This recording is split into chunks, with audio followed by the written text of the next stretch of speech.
Today we are tackling one of the biggest headaches for anyone who loves photography: getting your beautiful, high-quality photos to look just as amazing on Instagram as they do when they come out of your camera. We all know the struggle. Instagram loves turning your crisp images into something that looks like it's just made up of a few very sad pixels.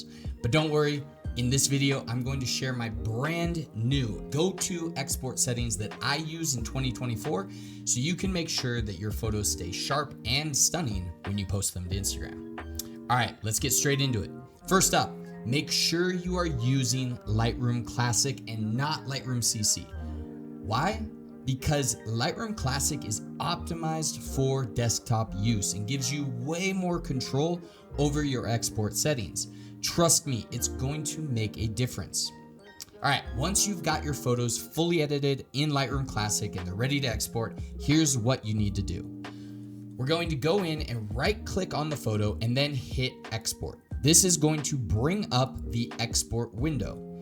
Now, let me walk you through the settings that'll give you the best possible quality on Instagram.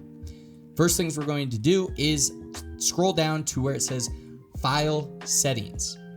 We're going to want to change image format to JPEG.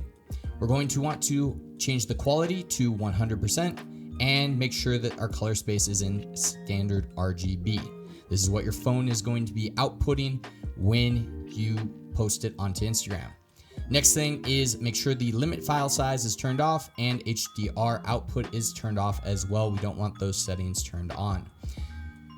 Next thing that we're going to do is go into the image sizing and check the resize to fit and make sure it's set to the long edge. We want it to be 1350 pixels at resolution 240 pixels per inch.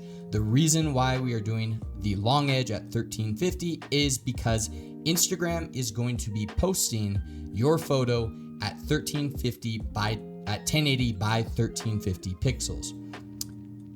So when you set the long edge to 1350, it's automatically going to change your other edge to match the ratio for a 4:5 image. And in this case, it would be 1080.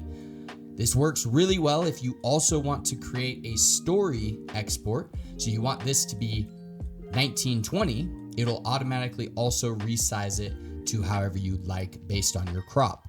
So next thing is output sharpening.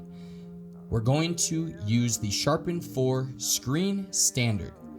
And I see a lot of guys in YouTube, they use the matte paper. I don't find this to be the best when we're talking about just crisp, sharp photos. When it comes to really crisp and sharp photos, we want to use the Sharpen for the Screen because obviously we're using these photos on a screen. It's not being used on a matte paper, so why would we select that one? I've also noticed that it is significantly sharper when you use the screen versus the matte paper setting. So I recommend that you guys use this and keep it at standard. Otherwise you get a little bit too much of that digital sharpening in the photo.